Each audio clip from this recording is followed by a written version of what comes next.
Hello, and welcome to the first edition of News 6 for 1977. I'm Susan Coker, and this first show is from the students of St. Peter's and Paul School of Sandusky, Ohio. And now here's Michael to tell you a little bit about our school. Thank you, Sue. At St. Peter and Paul School in Sandusky, there is a unique middle school program. The 6 classes on the 3rd floor, occupied by students from grades 4, 5, and 6, are in a departmentalized program much like that in a high school. This is one of the few elementary schools in Ohio that has this system working at 3 grade levels. What started as an experiment in specialization in 1972, directed by our former principal, Sister Maria Gretti, has been carried out successfully and continued without interruption by our staff and present principal, Sister Joanne. The day is divided into 45-minute blocks, with the students moving to each subject area at each bell. Major subjects include reading, English, science, social studies, math, and religion. Time is also included for music and physical education. These classes meet twice a week in the music room or in the gymnasium. A library period is included in a reading class. A double period of art is scheduled every other Friday afternoon. Halls get crowded at bell time, but the traffic moves efficiently with little congestion and almost no noise. Joe Grangine, a 6th grader, stated that it's fun to see 6 or 8 teachers in one day instead of 1 or 2. Jeff Sands mentioned that moving in the corridors gave him a chance to stretch his legs. Andy Cross, a new student, said he enjoys changing classes because each teacher does things differently. Teachers all feel that they have more patience and interest when the new faces arrive every 45 minutes. The school has also organized a speedball tournament for grades 4, 5, and 6. Teams compete on Mondays and Wednesdays. We play in the gym during our lunch period.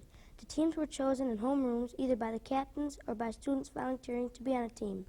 Our gym teacher referees and organizes all the speedball games. There are no more than 2 teams in a class. Each team has 11 members consisting of 6 boys and 5 girls, and 2 alternates. The speedball tournament started in October and ended in December. At the time of this filming, only 2 teams were left undefeated.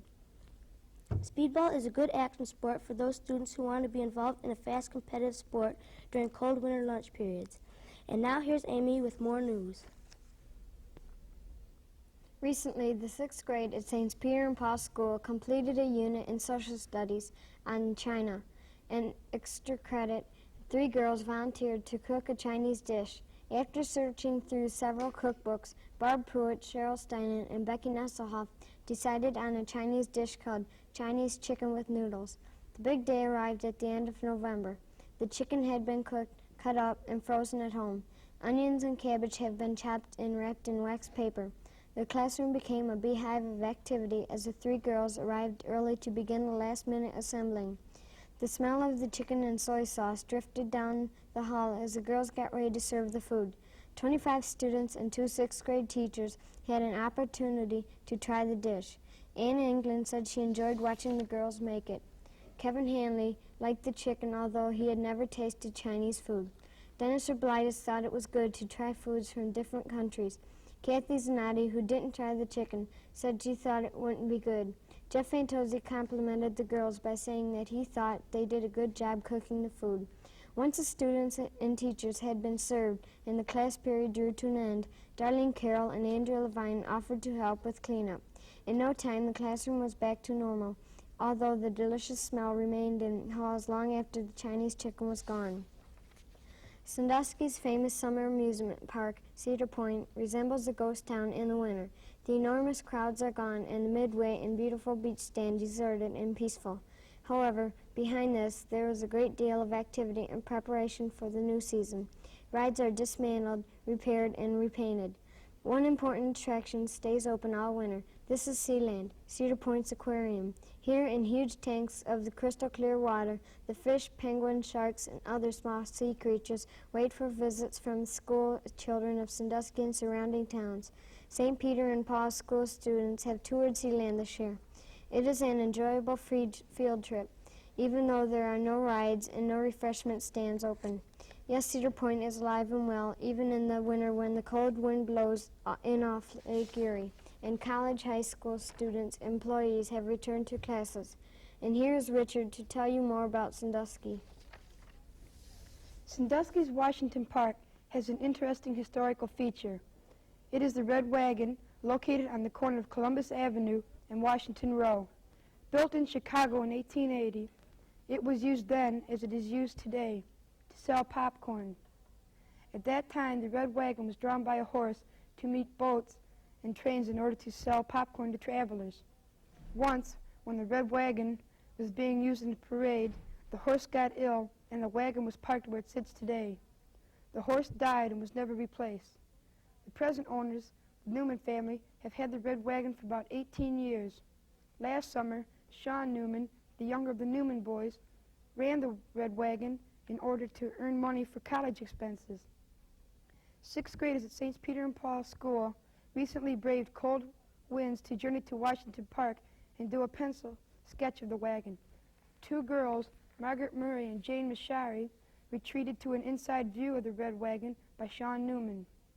He told them many interesting things about the wagon and showed them the equipment, which is original, still working, and popping good popcorn.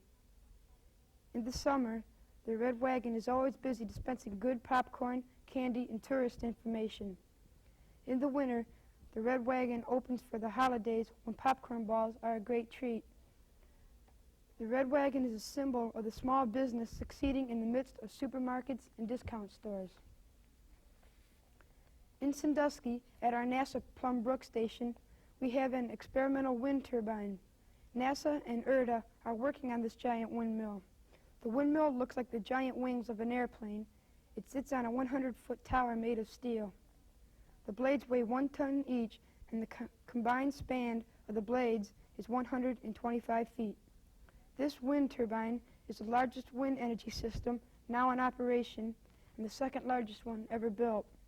The windmill is a research project to see if wind could supply enough energy to make it worthwhile as a substitute for other forms of energy. This wind turbine, generating about 100 kilowatts of power, could supply the energy for about 25 homes in this area. Sandusky's giant will provide information for the creation of more wind energy systems located in other areas of the United States. Sixth graders at St. Peter's and Paul have completed a science unit on the study of energy. As a part of a research project on energy, two boys, Jim Corelli and Sean Higgins, gathered information about the NASA windmill. Both boys have a personal interest in this research because their fathers are employed at NASA Lewis Research Center in Cleveland, Ohio. And back to Susan for a final story. 4 boys at St. Peter's and Paul have an unusual hobby. Stephen Lickley, Michael Pohl, and Jeff and Joel Sens collect beer cans. What started as a summer hobby for the boys grew to an intense competition to see who could acquire the most cans. They searched beside railroad tracks, in the parks and woods, in motel garbage, and near quarries. Relatives from other cities and states send beer cans to the Sandusky collectors. On Monday nights, beer can collectors meet at Perkins High School to trade, buy, and sell extra beer cans. From a small collection of empties, these boys have increased their hobby to include several hundred beer cans representing several states as well as several foreign countries, including Germany, Australia, Scotland, Africa, Canada, the Bahamas, and Norway. When collecting beer cans is no longer of interest to the boys, they expect to make a profit from their collection by selling the beer cans to someone else who has become interested in this unusual hobby. Anybody want to buy a used beer can? And that's about it from St. Peter's and Paul School from Sandusky. Thank you from all the students and teachers. Have a good day.